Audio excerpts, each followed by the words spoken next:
अब माँ कामाख्या देवीको दर्शनपछि हामी त्यही मन्दिरभन्दा नजिकै रहेको सिद्ध बाबा मन्दिर पनि दर्शन गरिहालौँ न भनेर सिद्ध बाबा दर्शन गर्न लाग्यौँ।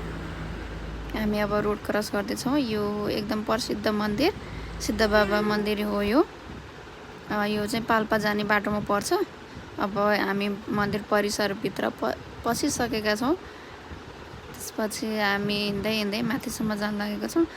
यहाँ दर्शनार्थीहरू पनि धेरैजना हुनुहुन्थ्यो। हामी यसरी हिँड्दै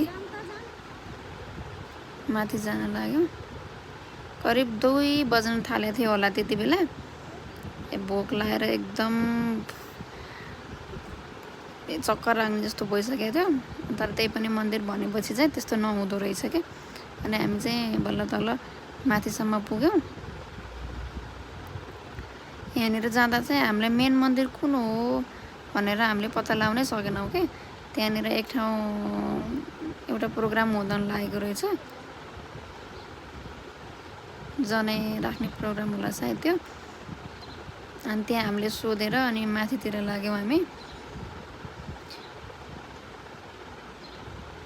अलिकति सिडी उक्लेपछि माथि रहेछ मेन मन्दिर चाहिँ। अनि माथि गएर हामी दर्शन गऱ्यौँ।